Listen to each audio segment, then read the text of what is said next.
Hey viewer, my name is Parul and you are watching Mastery with Parul. If you are new, please subscribe my channel and press the bell icon right next to it. आज हम एक नया topic start करने जा रहे हैं friends. जो लोग मुझसे पहले से जुड़े हुए हैं उनको मैं बता दूं कि ये बायोलॉजी की सीरीज़ होने वाली है और इस बायोलॉजी की सीरीज़ में टॉपिक वाइज एक एक पॉइंट को कवर किया जाएगा। तो अब आते हैं प्रिंसिपल ऑफ बायोटेक्नोलॉजी। यहाँ आपको अगर एनसीईआरटी से देखेंगे, एनसीईआरटी हमारी रामायण है, भगवत गीता मानिए उससे, ठीक है ना। एग्ज़ाम कोई भी कॉम्पिटिटिव एग्ज़ाम उठा के देख लीजिए, आपको बेस आपका एनसीईआरटी ही चाहिएगी।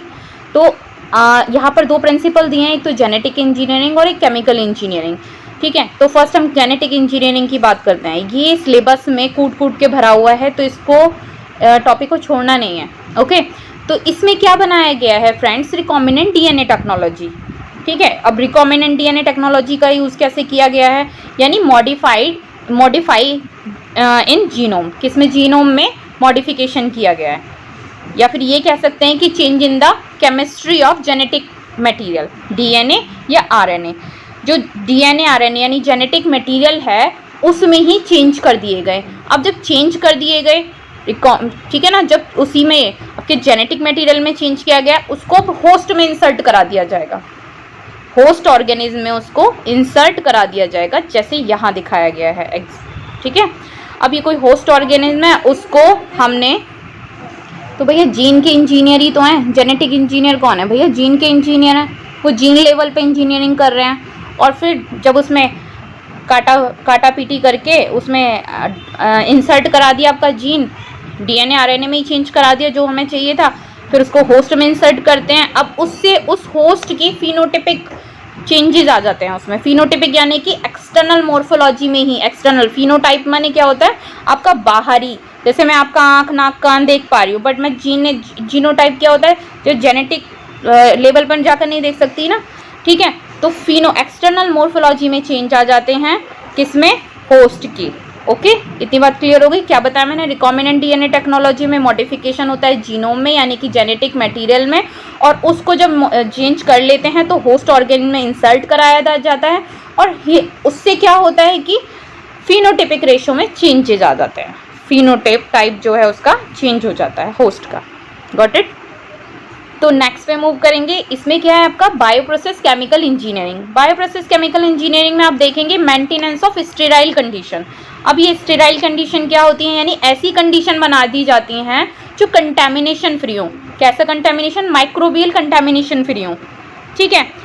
अब इसके अंदर to support only desired microbes, ठीक है ना, जो हमें माइक्रोब्स चाहिए सिर्फ उन्हीं के लिए सूटेबल मीडियम होगा, बाकी और कोई एंटर नहीं होगा। जैसे मुझे को लैक्टोबैसिलस कर्ड कुछ बनाना है ना, कर्ड बनाना है, तो मुझे क्या चाहिए, मुझे एक पर्टिकुलर टाइप का बैक्टीरिया चाहिए, लैक्टोबैसिलस ले लूँगी मैं, उससे कर्ड प्रोड्यूस करूँगी, बाकी को इसमें एंटर, जैसे फंगस वगैरह, इन सब किसी भी माइक्रोबियल ऑर्गेनिज्म की यहाँ पर एंट्री नहीं होगी। ऐसा मीडियम तैयार कर लिया जाएगा और इसका लार्ज क्वांटिटी में प्रोडक्शन किया जाता है, ठीक है। किस चीज़, एग्जांपल देख लीजिए यहाँ पे, अगर जैसे एंटीबायोटिक बनाई जाती हैं, वैक्सीन्स बनाई जाती हैं और एंजाइम बनाए जाते हैं।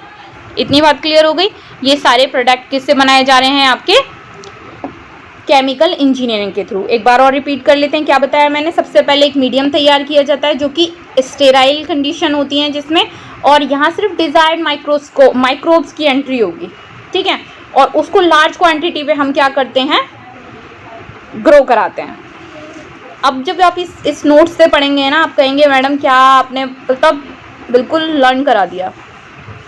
मैं खुद भी, देखो थ्योरी हम याद नहीं रख सकते, मैं खुद भी ये चीज़ सोचती हूँ, और मैं ये सोचती हूँ मेरे अंदर की जितनी भी नॉलेज है ना, वो मैं सबसे शेयर करूँ। मेरी बचपन से ये आदत है, जब मैं क्लास में थी तो मैं क्लासमेट से नॉलेज शेयर करती थी, कॉलेज में भी मेरा यही था, ठीक है। तो मैं ये चाहती हूँ जो मेरे अंदर नॉलेज है वो मैं सबके साथ बांटूँ, बांटने से ज्ञान बढ़ता है, ऐसा हमारे टीचर्स बोलते थे, ठीक है ना। एनीवेज, तो मैंने क्या बताया, इसकी एग्जांपल क्या क्या हो जाएंगे, बायोटेक की मैन्युफैक्चर कर रहे हैं हम बायोटेक्नोलॉजी के प्रोडक्ट का, एंटीबायोटिक है, वैक्सीन है और एंजाइम्स हैं। Got it. नेक्स्ट पे मूव करते हैं। देखिए फ्रेंड्स, अब नेक्स्ट हम थ्योरी डेवलप करेंगे, कॉन्सेप्चुअल थ्योरी ऑफ बायोटेक्नोलॉजी, ठीक है ना। कॉन्सेप्ट क्या है उसका, इससे रिलेटेड देखिए, अब यहाँ दो टर्मिनोलॉजी दे रखी है, सेक्सुअल रिप्रोडक्शन और sexual reproduction. You know very well what both these term, okay. देखिए सेक्सुअल रिप्रोडक्शन में अगर हम देख लेते हैं, एक मेल गैमेट होता है, एक फीमेल गैमेट होता है। All know very well this male gamete and this is female gamete.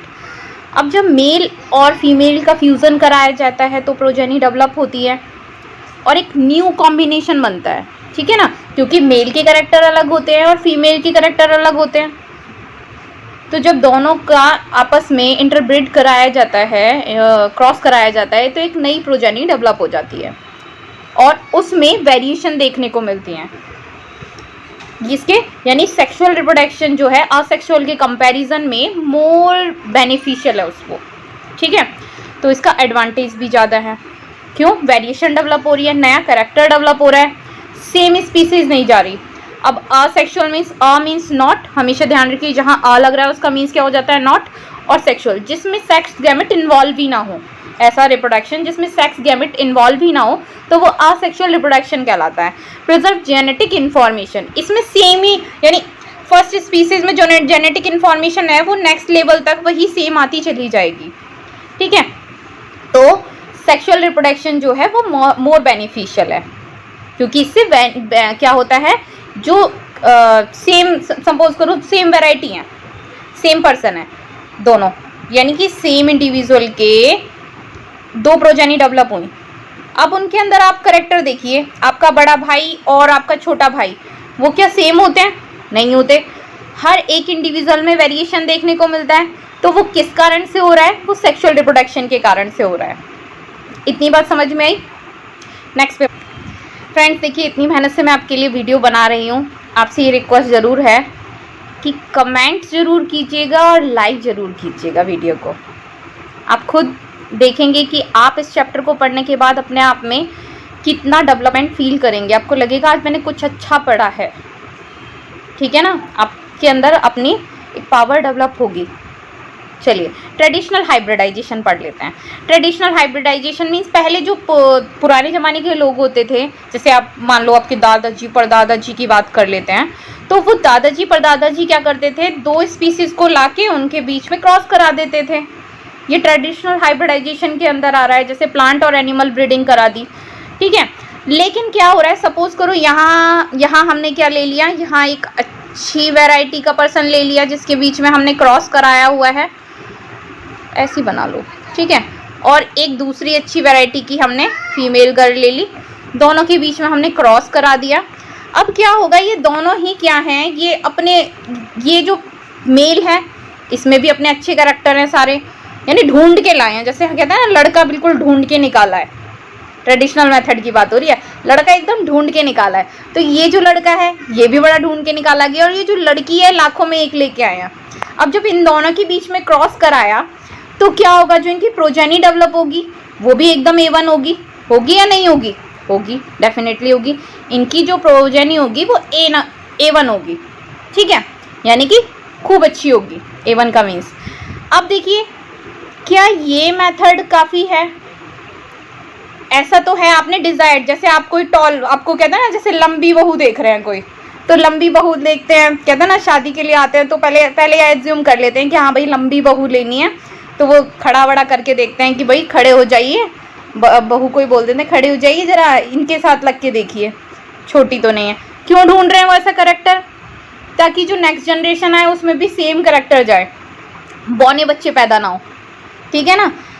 अब क्या हो रहा है यहाँ, इसकी क्या गारंटी है कि जब डिज़ायर्ड जीन जा रहे हैं तो अनडिज़ायर्ड नहीं जाएंगे? समझ रहे हैं आप? डिज़ायर के साथ अनडिज़ायर्ड भी तो जाएंगे भाई। दोनों को क्या किया जा रहा है, दोनों को पास ला के खड़ा कर दिया जा रहा है, दोनों को साथ में रख दिया जा रहा है, शादी करा दी जा रही है। तो क्या गारंटी है कि अच्छे कैरेक्टर जा रहे हैं तो बैड कैरेक्टर, अनडिज़ायर्ड कैरेक्टर नहीं जाएंगे? जाएंगे। बट अब हमने नई डेवलपमेंट कर लिया है बायोटेक्नोलॉजी का, और उसमें डिफरेंट टाइप की टेक्निक हम यूज़ कर रहे हैं। तो अब हम क्या देख रहे हैं, हम क्या करेंगे भाई, हम इतना ज़्यादा झाड़ क्यों करेंगे, हम सिंपल करेंगे। हमें डिज़ायर्ड जीन चाहिए, उस पर्टिकुलर जीन को ला के इंसर्ट करा देते हैं, अपने आप करेक्टर डेवलप हो जाएंगे, ठीक है। इसके लिए हम क्या कर रहे हैं, रिकॉम्बिनेंट डीएनए टेक्नोलॉजी का यूज़ कर रहे हैं, क्रिएट कर रहे हैं ना रिकॉम्बिनेंट डीएनए। अभी मैं आपको डिटेल में पढ़ाने वाली हूँ, बहुत बहुत बहुत इंपॉर्टेंट है वो, ठीक है। अब जीन क्लोनिंग भी कराते हैं, यानी कि different type of copy of, different नहीं, same type of copy of gene, यानी मल्टीपल कॉपी ऑफ जीन कह देंगे, है ना, वो जीन क्लोनिंग के अंदर आ रहा है। और फिर इसी चैप्टर में हम जीन ट्रांसफ़र भी कंप्लीट करेंगे। तो ये सारी टेक्निक के थ्रू हम ट्रेडिशनल हाइब्रिडाइजेशन ना फॉलो करके, करते तो हैं आजकल, लेकिन हम उसमें और थोड़ा एडवांटेज ले रहे हैं और थोड़ा एडवांस टेक्निक का यूज़ कर ले रहे हैं।